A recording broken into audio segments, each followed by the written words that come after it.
croyez que ce que les gens font là-bas, nous, on ne peut pas le faire?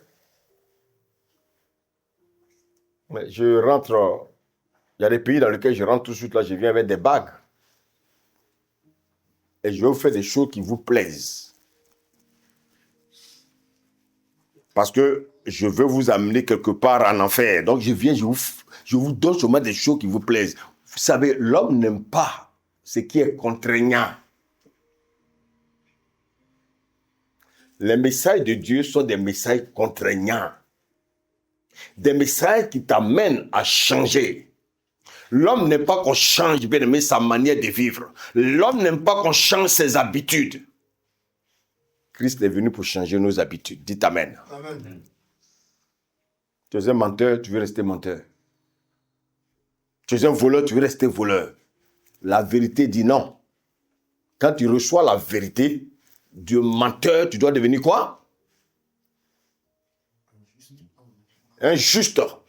Un enfant de la vérité. Continue la lecture. Qui est menteur? Qui est menteur alors? Qui est menteur? Vas-y. Sinon, celui qui nie que Jésus est le Christ. Est-ce que vous avez entendu? Bon, maintenant, est-ce que vous avez compris? Celui qui est menteur, c'est celui qui dit que quoi? Que Jésus est le Christ.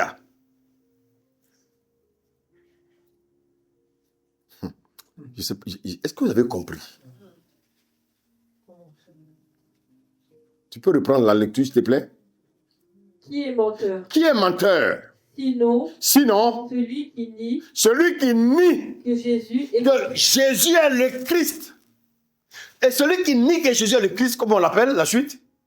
Celui-là est l'antéchrist. Est l'antéchrist. Qui nie le Père et le Fils. Donc si je nie Jésus, je nie qui? Le Père et le Fils. Le Fils, c'est celui qui est venu dans ce monde. Le Père, c'est celui qui a envoyé le Fils. Oh, je ne sais pas si vous me comprenez là. Allô?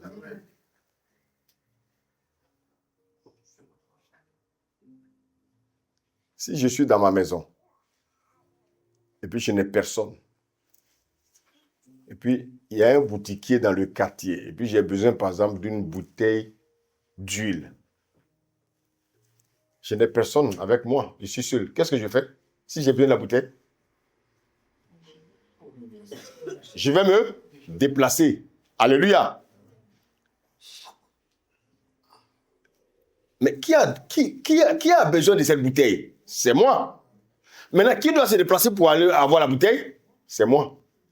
Donc, moi-même, je m'envoie pour aller acheter la bouteille. Celui qui a envoyé là, c'est lui qu'on appelle le Fils. Celui qui envoie, c'est lui qu'on appelle le Père. Allô? Amen. Mais l'envoyé et l'envoyeur sont la même personne. Tu as compris? C'est ça Jésus, le Fils et le Père. C'est la même personne.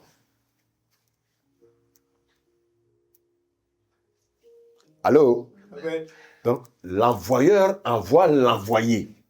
Or, l'envoyeur, c'est lui l'envoyé. Donc, le Père s'est envoyé lui-même pour venir sur la terre. Alléluia. Amen. Pour te racheter toi. Parce que personne n'était digne de te racheter. Mon fils là, si je ne veux pas le sauver, il va périr. Le Père lui-même s'envoie. Le Père s'envoie lui-même. L'envoyé, c'est lui qu'on appelle le Fils. Et l'envoyeur, c'est lui qu'on appelle le Père. Donc, le Père, c'est une fonction. Le Fils, c'est une fonction. Mais c'est la même personne. J'ai mon entreprise de maçonnerie. Allô? En même temps, je suis maçon. Je vais aller bâtir une maison. Quand on appelle, est-ce qu'on peut parler à monsieur le directeur qui est au bout du téléphone? Le maçon, qui est lui-même le directeur. Qui va aller faire le travail? C'est qui? C'est le maçon. Donc, en allant travailler, je suis maçon. Mais quand je reçois le coup de fil, je suis le directeur. Voici l'image du Père et du Fils. Alléluia! Ça perd les chrétiens. Ils sont perdus. Est-ce que Jésus est le Fils? On dit Jésus est le Père. Il n'est pas le Père. Jésus est le Père. Il n'est pas le Père. Mais si tu ne peux pas comprendre cette révélation, tu es un antéchrist. C'est ce que ça veut dire. Si tu nies que Jésus est le Christ, cela signifie que tu nies aussi que le Père l'a envoyé en tant que Fils.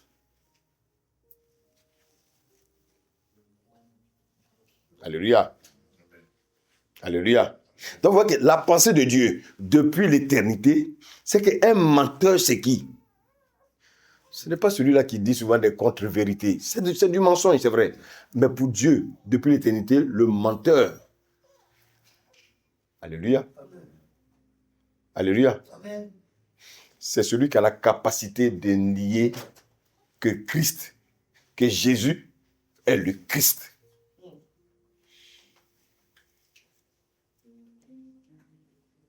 Ah oui, Jésus est Dieu, Jésus n'est pas Dieu, Jésus est Dieu, Jésus n'est pas Dieu. Oui. Est-ce que vous avez compris maintenant pourquoi on dit que Jésus est Dieu? Est-ce que vous avez compris? C'est simple. Les gens s'emballent dans des trucs, des raisonnements inutiles. Quand quelqu'un prend le message de Christ et qu'il le trompe, il change, il tord le cou à la parole, c'est un antéchrist. Amen.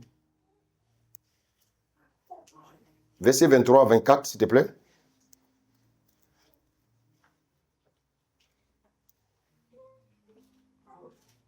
Verset 23 à 24. Quiconque nie le Fils,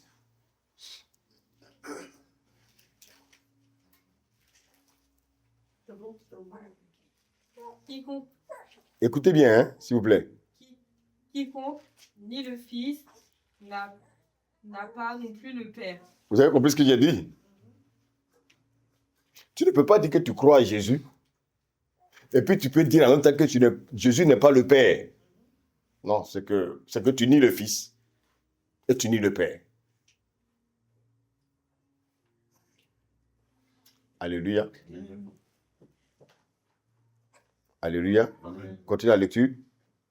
Quiconque confesse le Fils a aussi le Père. Donc, oui, quiconque confesse le Fils, c'est le Père. Le Père, c'est lui le Fils. Le Père s'est fait Fils pour que tu sois sauvé. Le Père, Fils, ça veut dire quoi? Dieu manifesté en chair pour venir te sauver. Si Dieu vient sauver l'homme, Satan va dire non, tu ne respectes pas la loi. Allô? Donc qu'est-ce qu'il fait? Il se transforme en homme comme toi pour venir te sauver. C'est ça le Fils.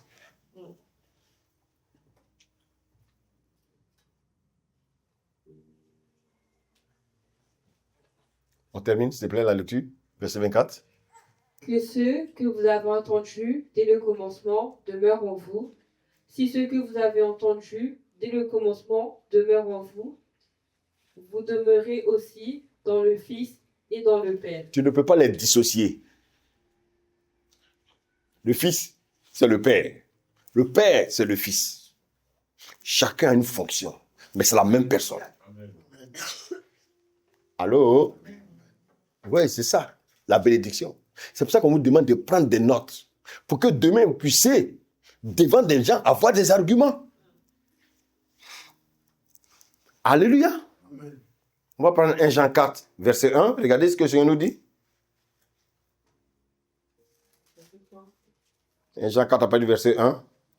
Verset 1 à 3. Et regardez. Bien-aimés, Bien-aimés. n'ajoutez pas foi à tout esprit, Donc, frère, ce n'est pas tous les messages que tu écoutes auxquels tu dois ajouter foi. Alléluia. Amen. Parce que parmi nous, il y a des antéchrists. Il faut faire attention à ce que tes oreilles écoutent. C'est pour ça que un véritable chrétien, quand il écoute un message, il a sa Bible avec lui et il vérifie. Pour ne pas qu'on lui raconte des balivernes. Parce que les antéchrists, ils sont prêts à tordre le cou de la parole. On continue la lecture. Mais éprouvez les esprits. Comment je peux éprouver un esprit? Comment je peux savoir que cet homme-là, il est un véritable homme de Dieu? Comment je peux savoir que ce qu'il dit là, c'est la vérité? Allô? Il faut que je vérifie. Je dois vérifier pour savoir si c'est de Dieu ou si ce n'est pas de Dieu. Mais si moi-même, si je néglige la parole de Dieu, les gens vont me vendre du vent. Et je vais me promener d'église en église, croyant que, frère, le problème, c'est l'église, mais le problème, c'est toi. Amen. Et comme tu ne connais pas la parole, les gens te trompent et tu les suis à tout vent de doctrine. On continue la lecture? Pour savoir s'ils sont de Dieu. Ah, vous avez vu? Ma servante, comment tu peux savoir que ce que je prêche là, c'est de Dieu? La parole. Mais si tu ne connais pas cette parole-là, tu vas dire Amen, Amen, Amen. Alors que je suis en train de te prêcher du vent. Alléluia. Amen. On continue la lecture. Car plusieurs faux prophètes sont venus dans le monde. Il y en a plusieurs prophètes. Les prophètes et leur rôle, c'est quoi? Le véritable prophète, c'est de révéler ce qui est écrit dans l'Apocalypse. Alléluia. Le véritable prophète de Dieu, il doit révéler ce qui est écrit dans l'Apocalypse. Les chrétiens doivent savoir ce qui arrive. On dit que Jésus vient. Eux, leur rôle, c'est de révéler au peuple de Dieu cette révélation que Jésus arrive. Qu'est-ce que nous devons faire? Nous devons nous préparer. Mes bien-aimés, aujourd'hui, les faux prophètes, eux viennent dire, oui, tu as porté une robe blanche. Oh, Dieu m'a montré que dans ta poche, il y a 2 billets de 100 €. Oui, Dieu m'a dit que tu vas te marier. Oh, pendant que je priais, Dieu m'a montré ton village. Dans ton village, il y a des sorciers. C'est comme ça. Donc, dis-moi, ça, c'est quoi ça? Qu'est-ce que je vais faire avec des sorciers qui sont dans mon village? Je fais quoi avec ça? Qu'est-ce que je vais faire avec les sorciers qui sont dans mon village? Qu'est-ce qu'un sorcier peut me faire, moi, en tant que chrétien?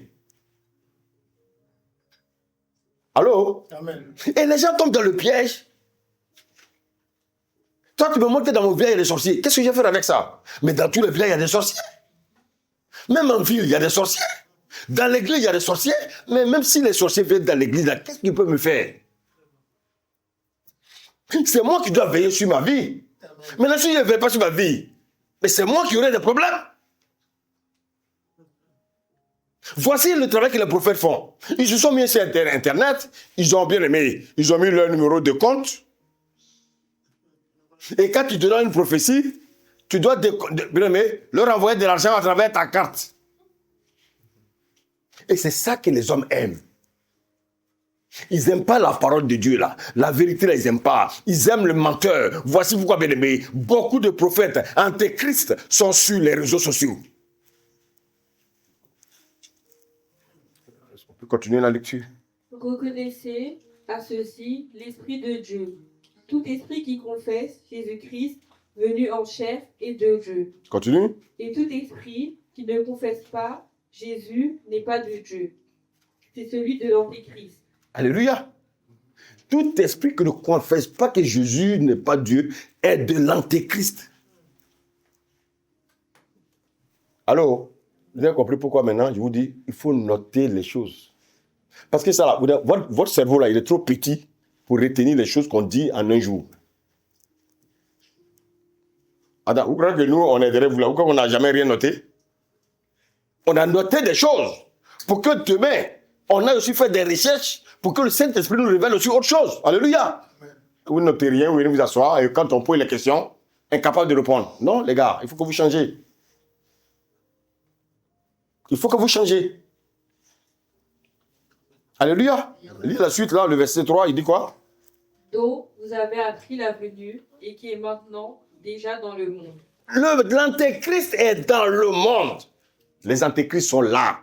Ils ont envahi les églises. Il y en a parmi eux des pasteurs, il y en a parmi eux des prophètes, il y en a parmi eux des apôtres, il y en a, bien aimés, ils sont déguisés en anges de lumière, mais ce sont des agents de Satan qui veulent amener le maximum en enfer. Alléluia. Il dit celui qui nie. Qu'est-ce que cela veut dire? Vous savez, il y a des gens aussi qui ont du mal à dire publiquement qu'ils sont chrétiens. On dit celui qui nie. Donc, il y en a qui se cachent, ils cachent leur identité de chrétiens. Les gens, ils ont peur qu'on sache qu'ils sont des chrétiens. Ça veut dire quoi? Tu es en train de nier le Fils de Dieu. Vous savez, il y a une autre version, je ne sais pas dans quelle version. La Bible dit que tout esprit qui se déclare publiquement pour Jésus venu en chair est de Dieu. Mais tout esprit qui ne se déclare pas publiquement est de l'Antéchrist. Vous savez pourquoi Pierre et Jean écrit ça? À cette époque-là, c'est les Romains qui dominaient sur Israël. Et les rois romains, ils voulaient se faire passer pour des dieux. Ils voulaient que les gens les adorent. Donc, ils ne voulaient pas que les gens publiquement, bien aimés, qu'ils étaient des Christ. On les tuait, mais malheureusement pour eux, beaucoup préféraient dire leur identité de chrétiens que de dire que César était leur Dieu. Alléluia. Alléluia. Amen. L'esprit de l'Antéchrist, c'est l'esprit qui est contre la parole de Dieu. C'est l'esprit qui est contre le règne de Jésus-Christ. C'est l'esprit qui refuse que Jésus vienne régner sur la terre. Alléluia. On peut prêcher la parole de Dieu et être un véritable Antéchrist. Parce que quelle est la parole de Dieu que tu prêches? Tu peux fréquenter une église et puis être un Antéchrist. Alléluia. Beaucoup fréquentent les églises, mais ils manifestent l'esprit de l'Antéchrist. Comment on les reconnaît?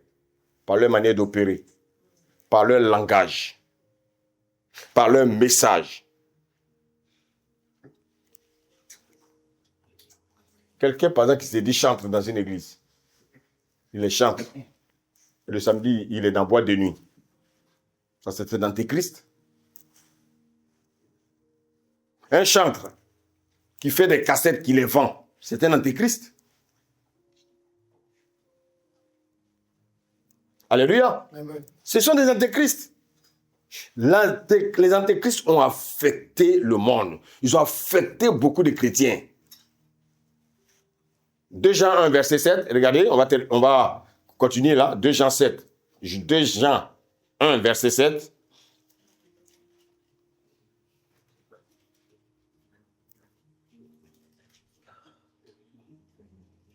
Car plusieurs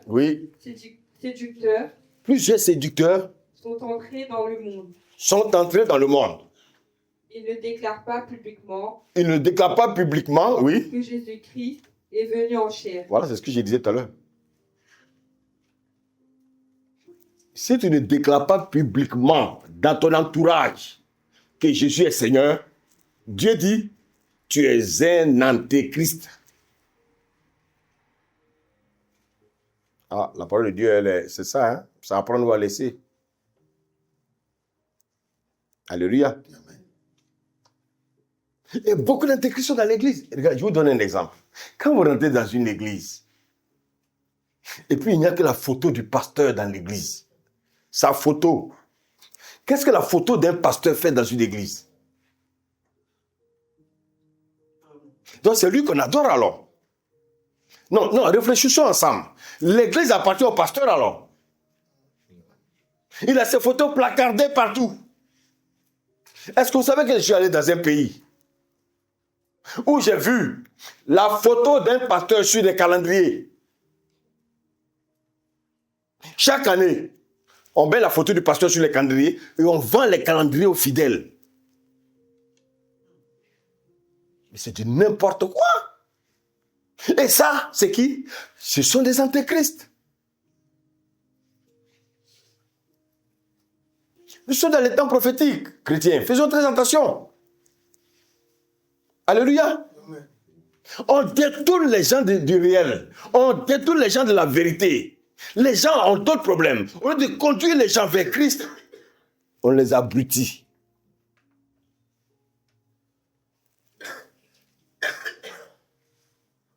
Le Seigneur dit, beaucoup de loups ravisseurs se sont levés. Et ils déversent des enseignements tordus. Lisons 1 Timothée 4. Lisons 1 Timothée 4, verset 1. Regardez ce que le Seigneur nous dit.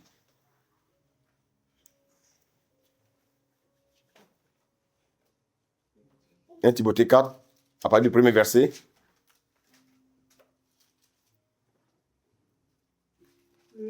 Mais l'Esprit dit expressément. Regardez, l'Esprit dit expressement. C'est-à-dire, Jésus dit expressement que dans les derniers temps. Nous sommes dans les derniers temps. Le temps où il y a les antéchrists. Alléluia. Ah ouais. Et qu'est-ce que l'Esprit dit? Quelques-uns abandonneront la foi. Continue. Pour s'attacher à des esprits séducteurs. Continue. Et à des doctrines de démons. Des doctrines de démons, oui, continue. Par l'hypocrisie. Oui. De faux docteurs. Portant la marque de la frustrure. Donc les antéchrists ont une marque. De la manière les chrétiens sont marqués par le Saint-Esprit, les antéchrists aussi ont une marque, la marque du mensonge. La marque de la séduction. Continue. Dans leur propre conscience. Oui. Ils prescrivent. Regardez leur prescription. Regardez ce qu'ils prescrivent. Oui. De ne pas se marier. Bon, eux ils disent ne pas se marier. Or, le Seigneur, au commencement, dit quoi? De se marier. Donc, dans leur message, il dit aux gens de ne pas se marier. Les gens n'ont qu'à vivre dans la fornication. Les gens n'ont qu'à vivre dans l'impudicité. Les gens n'ont qu'à vivre dans l'adultère, sans se marier. Bon, quand tu es dans une église comme ça, et tu entends tel message, qu'est-ce que tu fais là? Une église, on va te dire, mangeons, buvons, car demain nous mourrons. Est-ce que vous savez qu'il y a des églises où les gens se passent les femmes? Des mariés, aujourd'hui je te passe ma femme, demain je prends la femme de l'autre, l'autre ne veut pas sa femme. Et les gens disent, aujourd'hui nous mourrons, mangeons et buvons, demain nous mourrons. Et ils veulent nous faire croire que ça, c'est ce que Dieu a dit. Ça, ce sont des antéchrists. Comment on peut recommander de ne pas se marier? Et ça, c'est ce qu'on entendait dans la bouche de certaines personnes qui se disaient prédicateurs. Et beaucoup tombaient dans le piège. Alléluia. Donc, une église contamine une deuxième église contamine une troisième église, et bien aimé, et ce sont ces personnes-là, bien aimé, qui se multiplient dans les églises pour créer, bien aimé, le désordre. Alléluia. Alléluia.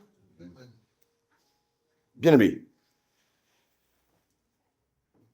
Ce message, ce n'est pas montrer quelqu'un du doigt, mais celui qui se reconnaît dans ça, s'il est vraiment un enfant de Dieu, et qui voit qu'il a des comportements antéchrists, qui se répandent et qui reviennent dans la vérité. Alléluia. Amen. Ce message, c'est pour alerter les véritables enfants de Dieu. Au temps de Paul, Paul dit que l'esprit agissait déjà. Alléluia. L'esprit d'antéchrist agissait déjà. Aujourd'hui, il s'est multiplié dans le monde. Il s'est multiplié. L'esprit d'antéchrist est dans les églises. Les antéchrists ont rempli les églises. Chrétiens, Dieu nous avertit pour que nous fassions attention. Alléluia. Amen. Éphésiens 2, 19 à 20.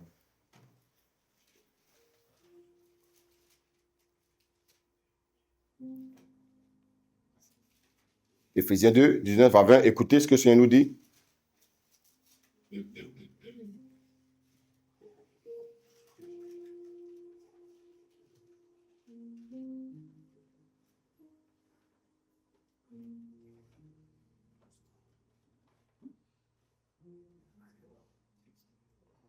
Dépêchez-vous, s'il vous plaît. C'est pour ça qu'on vous dit de lire vos Bibles. Quand on lit sa Bible, là, on connaît les pages. Vous ne lisez pas vos Bibles. Vous ne lisez pas. Amen. Amen, oui, vas-y. Verset combien? Éphésiens 2, versets 19 à 20. Ainsi donc, vous n'êtes plus des étrangers, vous n'êtes plus des étrangers, ni des gens du dehors, ni des gens du dehors. mais vous êtes concitoyens des saints Oui. dans la maison de Dieu. Verset 20. Vous avez été édifiés Oui. sur le fondement des apôtres Oui. et des prophètes, Oui. Jésus-Christ lui-même étant la pierre angulaire. Qu'est-ce que cela signifie? Tout ce qu'on vient de lire là, ça veut dire quoi? Ça veut dire que l'Église, les messages de l'Église doivent s'appuyer sur les épîtres du Nouveau Testament. Alléluia. Amen. L'Église, le message de l'Église doit s'appuyer sur les écrits, les épîtres du Nouveau Testament. C'est ce que Jésus a recommandé, ce n'est pas moi qui le dis. L'Église doit s'appuyer sur les écrits du Nouveau Testament. Prenons Jean 17, 19 à 20. Vous allez voir ce que le Seigneur nous dit. Et je me sanctifie moi-même pour eux, Jésus dit, il se sanctifie lui-même pour nous. Oui. afin qu'eux aussi soient sanctifiés par la vérité. Soit sanctifié par la vérité, soit sanctifié par la parole. Continue. Ce n'est pas pour eux seulement que je prie, Il dit, ce n'est pas seulement pour qui? Ce n'est pas seulement pour les disciples là qu'il prie, mais pour... mais encore pour ceux qui croiront en moi par leur parole. Bon, aujourd'hui, qui croient en Jésus? Quels sont ceux qui croient aujourd'hui en Jésus, au-delà des disciples? C'est nous. Amen. Alléluia. Amen. Tu n'as peut-être pas connu les apôtres. Mais le Seigneur dit, tu dois t'appuyer sur les écrits, c'est-à-dire les épîtres. C'est avec ça que l'Église doit marcher. C'est ça la nouvelle naissance. Alléluia. Ils ont laissé des lettres. Et c'est sur ces lettres-là que je dois m'appuyer. Je ne dois pas m'appuyer sur bien-aimé mes pensées. Je ne dois pas m'appuyer sur bien-aimé des écrits historiques. Non, je dois m'appuyer sur les écrits des apôtres. Les lettres. Quand on entendait les lettres, ce sont les épîtres. Ce que nous lisons, les épîtres de Paul, les épîtres de Jean, les épîtres de Jacques, tout ça, ce sont des épîtres. Ce sont des lettres que Dieu a laissées à son Église. Et c'est ça sur ça que l'Église doit s'appuyer. On peut aller dans l'Ancien Testament, mais l'Ancien Testament doit venir appuyer ce que nous disons dans le Nouveau Testament. Je ne peux pas baser mon message sur seulement l'Ancien Testament et puis rentrer chez moi. Alléluia. Mon message commence par le Nouveau Testament et j'utilise des passages dans l'Ancien Testament pour appuyer ce que je suis en train de dire. Parce que le Nouveau Testament, tout ce que les Paul a écrit, ils se sont appuyés sur quoi? L'Ancien Testament. On va lire 2 Thessaloniciens 2, 13 à 15. Regardez.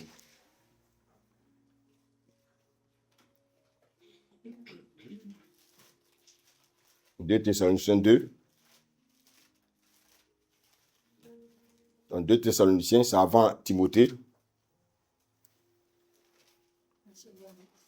Versets 13 à 15. Regardez ce que le Seigneur nous dit. Écoutez, vous allez voir que ce que j'ai dit est vraiment vérifié. Continue. Pour nous qui? Nous chrétiens aujourd'hui, oui. Frères bien-aimés du Seigneur, Oui.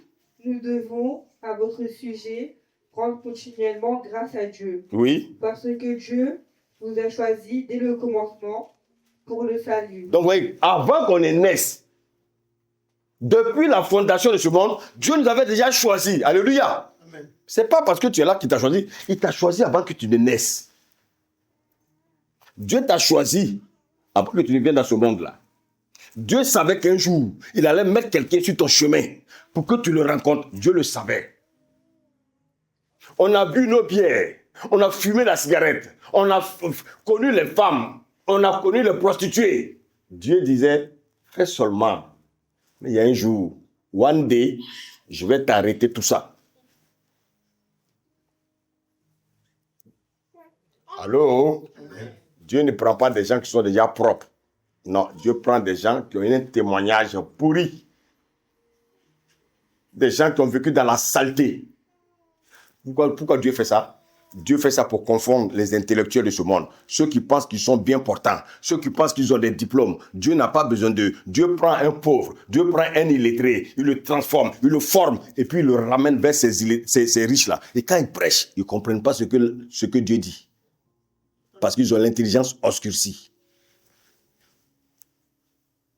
Si je veux me prêcher à l'Assemblée nationale de France, ils vont tous me lapider.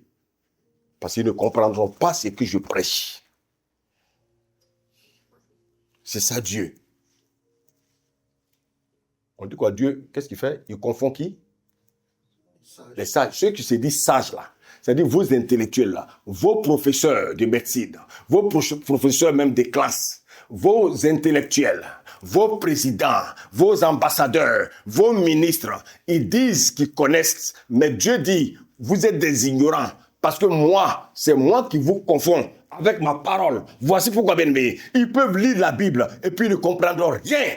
Parce qu'ils ne savent pas que c'est le Saint-Esprit qui nous révèle les Écritures. Allô? Dieu peut prendre Rawan à son âge et Dieu peut l'envoyer à l'Assemblée nationale. Il va aller prêcher. Les vieux pères qui sont assis là-bas ne comprendront rien. Parce qu'ils ont l'intelligence obscurcie. Ils n'ont pas la vie de Dieu. Quand on n'a pas la vie de Dieu, on ne peut pas comprendre les choses de Dieu. Amen.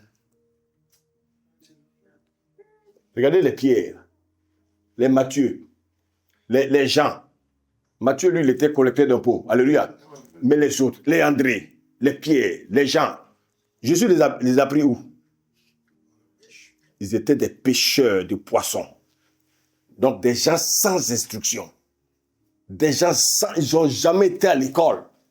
C'est eux que Jésus allait chercher. Et c'est ceux-là qu'il a transformés en apôtres. Et c'est ceux-là, bien-aimés, qui ont validé les Écritures que nous enseignons aujourd'hui. C'est là que tu vois que Dieu est puissant. Amen. Dieu n'a pas besoin des intellectuels là. Parce que l'intellectuel, s'il vient ici pour prêcher, il va vouloir prêcher avec son intellect. C'est pour ça que, bien-aimé, Dieu veut que nous prêchions de manière simple. Pas avec de la théologie. Parce que la théologie, c'est la philosophie. Dieu veut que nous prêchions avec son esprit. Alléluia. Afin que lorsque nous prêchons, même le bébé, même l'enfant, l'adulte, le vieillard comprennent ce que nous prêchons. C'est ça la puissance de Dieu. Alléluia. Continue la lecture. Par la sanctification de l'esprit et par la foi en la vérité.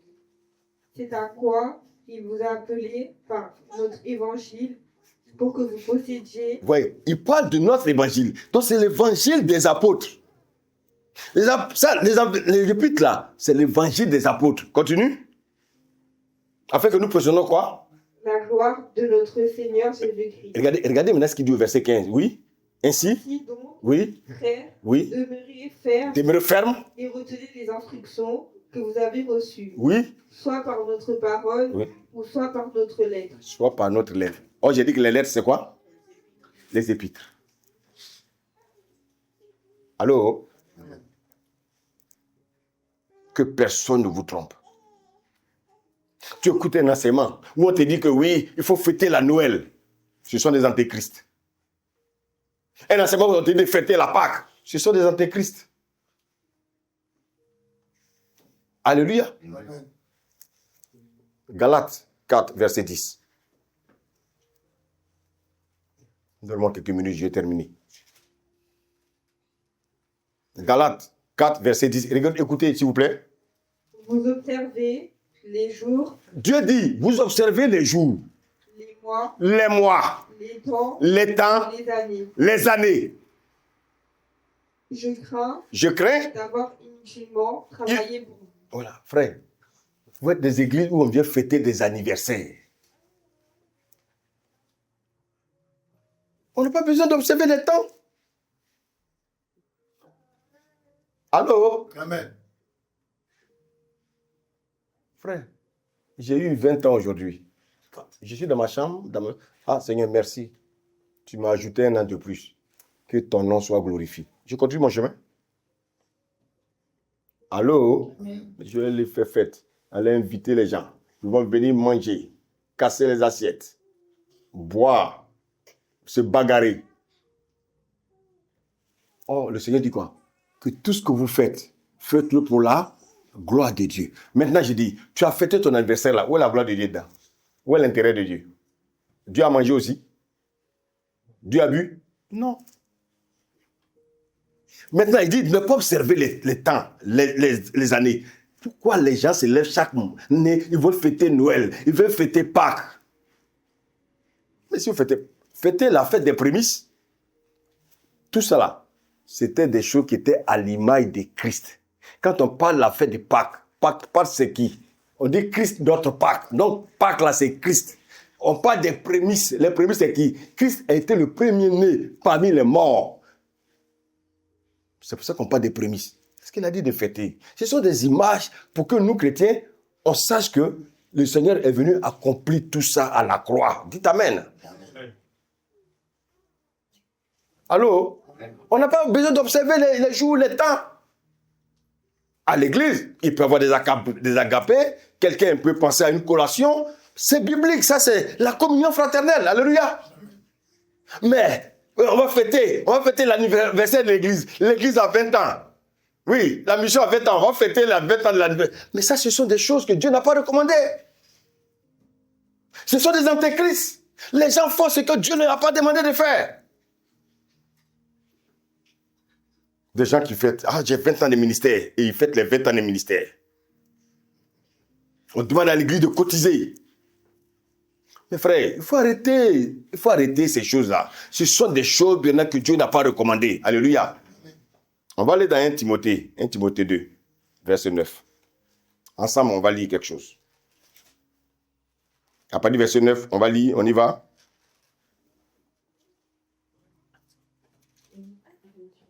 « 1 Timothée 2, à partir du verset 9. Je veux aussi que les femmes vêtues d'une manière décente. On dit, la femme doit être habillée de manière décente.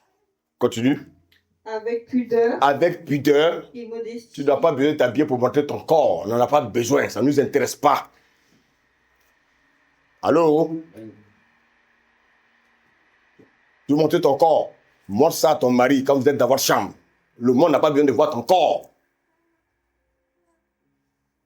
Il faut qu'on apprenne à être modeste. Respecter le corps là. Parce que ton corps, c'est le temple du Saint-Esprit. Quand des gens qui ils montrent leur corps partout, dans le train, partout. Bientôt, on sera en été. On va souffrir ici. Là, s'il peut y avoir l'hiver toute l'année, vraiment, c'était une bonne chose. Bientôt, l'été arrive. Des gens vont montrer leur corps. Pour plaire à qui? Pour montrer à qui? Ton mari t'aime déjà, non? Ça suffit. Continue, oui. Ne se pas ni de trait. On dit ne pas séparer des tresses. C'est le Seigneur qui le dit. Oui, c'est pas moi. Oui. Ni d'or. Ni d'or. Ni de perles. Ni de perles. Ni d'habits somptueux. Ni d'habits somptueux. En fait, c'est pas parce que le Seigneur est contre ces choses. Alléluia. Mais le Seigneur sait que ces choses-là n'édifient pas. Alléluia. Verset 10. Mais qu'elle se part de bonnes œuvres. Le Seigneur dit, au lieu de te parer de tout ça là, il préfère que tu te pares de bonnes œuvres. Tu t'habilles comme ça, mais tu ne respectes pas ton mari. Tu n'es pas soumis à ton mari. C'est toi qui passes ton temps à critiquer. Tu passes ton temps, bien aimé, dans le commérage. Le Seigneur dit, pars-toi plutôt de bonnes œuvres. Tu ne veux pas sentir tes parents. Tu ne veux pas sentir tes beaux-parents. Tu ne peux pas sentir celui-là. Tu ne peux pas sentir tes collègues. Tu ne peux pas sentir tes frères. Le Seigneur dit non, ça ce sont les bonnes œuvres. Faut de porter tous ces bijoux-là. Ce n'est pas ça le plus important. Je veux que tu te parles des bonnes œuvres. Oui, vas-y. Comme il convient à des femmes qui font profession de servir Dieu. Donc, on dit des femmes qui font profession de servir Dieu. Donc, la femme de Dieu, une femme peut être servante de Dieu. Alléluia. Amen. Alléluia. Amen. Une femme peut être servante de Dieu, on est d'accord? Amen. Bon, maintenant, suivant le reste. Vas-y. Que la femme écoute l'instruction en silence, avec une entière soumission. Ok. Est-ce que c'est moi qui ai écrit ça? Quand le Seigneur dit que la femme écoute l'instruction en silence, avec une entière soumission, quand c'est comme ça, il y a des pasteurs qui deviennent fous. Vous avez dit qu'on dirait qu'ils n'ont jamais lu la Bible. Allô? Amen. Maintenant, regardez ce qu'il dit, le verset 12. Je ne permets pas à la femme d'enseigner. Ça veut dire quoi? Il dit, je ne permets pas à la femme d'enseigner. Tout à l'heure, on a lu, non? Que nous devons nous référer à quoi? Aux épîtres. Ça, c'est une épître qui nous révèle que la femme ne doit pas enseigner. Alléluia, continue. Ni de prendre de l'autorité sur l'homme. Oui. Mais elle doit demeurer dans le silence. Bon, regardez, nous avons tous écouté.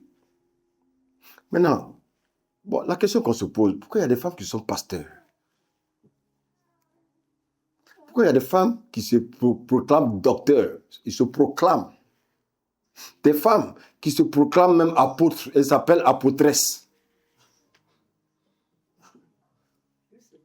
Des femmes qui se proclament évangélistes. Frère, ce n'est pas moi qui ai écrit la Bible là. Mais le Seigneur veut que nous nous référons à ses écrits. Parce que si nous allons contre ses écrits, nous devenons des antéchrists. Il dit, je ne permets pas. Et les gens qui disent, non, c'est Paul. C'est Paul qui a dit ça. Mais donc, quand Paul écrivait aux Éphésiens, aux Galates, tu n'es pas commettre l'impudicité là. Donc, il disait seulement, donc les gens de Corinthe pouvaient commettre l'impudicité. On dit ça s'adressait aux femmes de Corinthe. Allô? Mais je vais les discréditer avec un autre passage. Parce que la Bible se révèle à travers la Bible. 1 Corinthiens 14. Lisons à partir du verset 33.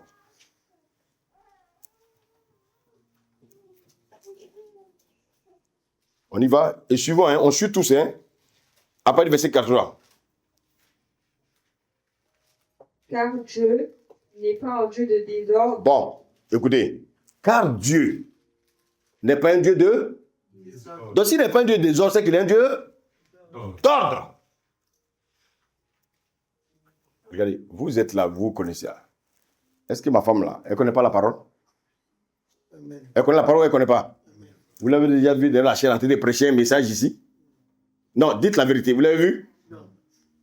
Pourtant, je peux permettre qu'elle le fasse. Mais nous, on veut respecter l'ordre de Dieu. Notre Dieu est un Dieu d'ordre, pas un Dieu de désordre. Allô? Amen. Ça fait plus de 15 ans. Je ne l'ai pas.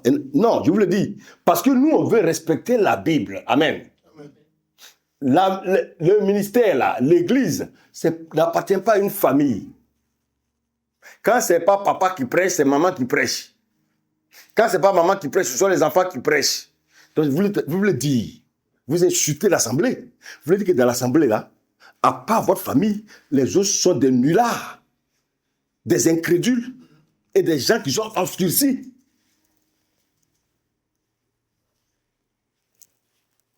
Est-ce que vous comprenez maintenant pourquoi je suis combattu, là? Parce que moi, je demeure dans la parole. Je pouvais faire comme les autres. S'accaparer la chose. C'est ma chose. Mais ce n'est pas ma chose. C'est l'œuvre de Dieu. Dieu appelle qui il veut. Alléluia. Amen. Beaucoup ont intronisé les femmes qui sont devenues des pasteurs. Et ils veulent trouver des arguments pour nous dire quoi? Que Dieu s'est révélé à eux. Mais ce sont des démons qui sont révélés à vous. Dieu ne peut pas contredire sa parole. Et on veut me faire croire que Dieu s'est révélé à moi. Dieu s'est révélé à ma femme. Oui, que ma femme doit être pasteur. Frère, écoutez-moi bien. Beaucoup disent que Paul était misogyne, mais Paul n'est pas misogyne. Paul s'est appuyé sur le Saint-Esprit pour écrire ça. On ne respecte pas les gens dans les églises. Les églises appartiennent à des familles. Tout est circoncis là pour la famille.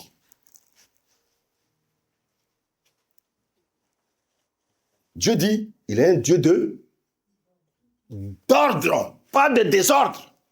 Lis le verset, lis la suite, mais de paix, continue. comme dans toutes les églises des saints. Bon, on s'arrête là. Comme dans l'église de Corinthe. Non, reprenez bien. Seulement dans Corinthe. Dans toutes les églises des saints. Reprends ma fille. Comme dans toutes les églises. Dans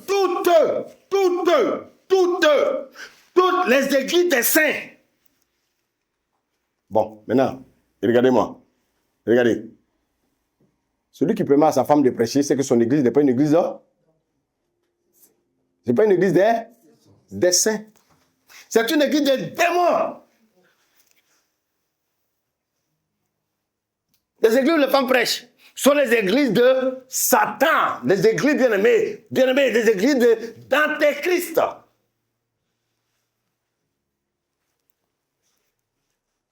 Allô? Regardez. Ici, quand le Seigneur parle que la femme se taise, il parle de la prédication, il parle de l'enseignement. Allô? Parce que dans les assemblées, il y a des hommes. Les hommes sont des autorités pour les femmes. Alléluia. Mais il ne s'arrête pas là. On lit la suite. Que les femmes se taisent dans les assemblées, car il ne leur est pas permis d'y parler. Quand il parle de parler, il parle de quoi? L'enseigner la parole. Allô? Allô? Donc, si j'enseigne dans une assemblée où il y a des hommes et il y a des femmes, lis la suite, je prends. Mais qu'elles soient soumises comme le Dieu c'est la loi. Si elles veulent s'instruire sur quelque chose, qu'elles interrogent leur mari à la maison. Voilà. Alléluia. Continue. Car il est malséant à une femme. Il est malséant. Je dis, ou bien c'est moi qui lis mal la Bible là. Il est malséant. Pasteur, toi qui as intronisé ta femme, écoute. Il est malséant. Oui. À une femme de parler dans l'église. De parler, c'est-à-dire d'enseigner dans l'église. Allô? Amen. Et ça, j'ai dit, ouais, mais lui là, il n'aime pas les femmes, il est contre les femmes, il est jaloux. Ça, c'est pas la jalousie, c'est la parole. Bien aimé, les églises qui sont conduites par des femmes, Dieu demande à ces femmes-là de se repentir et de laisser le micro à leur mari. Parce que malheureusement aussi, il y a des gens qui sont conduits par leurs femmes. Vous savez, il y a beaucoup d'acabes dans les églises. Beaucoup de pasteurs sont des acabes. Beaucoup de prophètes sont des acabes. Et les femmes sont des Jézabel. Je ne permets pas à la femme Jézabel d'enseigner. Et tous ceux qui font ça, ce sont des antéchrists. Alléluia. Alléluia.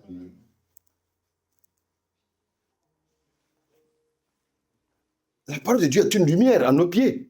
Alléluia. C'est une lumière à nos pieds. Il faut qu'on respecte la parole de Dieu. Aujourd'hui, beaucoup s'élèvent, chacun veut faire comme il veut. Les chrétiens veulent écouter ceux qui veulent. Frère, toi, tu ne peux pas t'élever comme ça pour dire oui, moi, oui, je vais aller dans telle église parce que c'est mon ami, c'est mon oncle, ou bien, ce qui prêche là, ça m'intéresse. Oui, parce que tu aimes les choses du monde, donc tu fréquentes une église où on va là-bas pour danser, on va là-bas bien pour sauter, on va là-bas bien pour faire les choses bizarres, les choses du monde, c'est ça qui t'intéresse. Mais ce qui concerne la vérité de Dieu, ça ne t'intéresse pas. Alléluia. C'est un thème, je vais le développer, je vais le continuer, je vais m'arrêter là. Mais on va le développer, on va continuer. Je vais terminer avec 2 Timothée 4, verset 3. On y va. Car il viendra un temps Car il viendra un temps. Nous sommes dans ce temps-là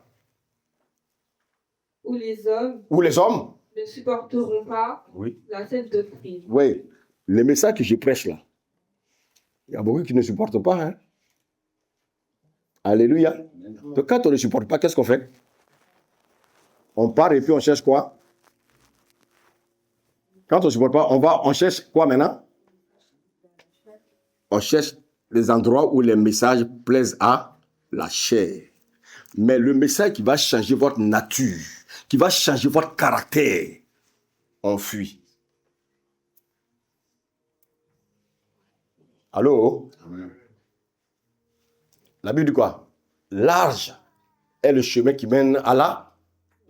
Donc là où vous voyez le monde, la foule, c'est des antéchrists. Alléluia. Mais là où le chemin est étroit, ça conduit où? Ça conduit où? Au royaume de Dieu. Et c'est ça que Satan vous a aveuglé. Vous cherchez les églises où il y a 1000 personnes, où on saute à gauche, on saute à droite. Et quand on rentre, on dit que j'ai fait de l'église. Oui, mais quel a été le message? On a beaucoup dansé. Hein? Ah bon? Donc là-bas, c'est pour danse. Mais laisse ça va en boîte de nuit, c'est plus facile. Alléluia. Que le Seigneur nous aide. Ça, c'est la première partie. Nous allons continuer. Parce que l'église souffre. Les gens n'ont qu'à me traiter de ce qu'ils veulent. C'est leur problème. Mais nous allons prêcher la sainte doctrine. Que le Seigneur vous garde. Amen. Amen.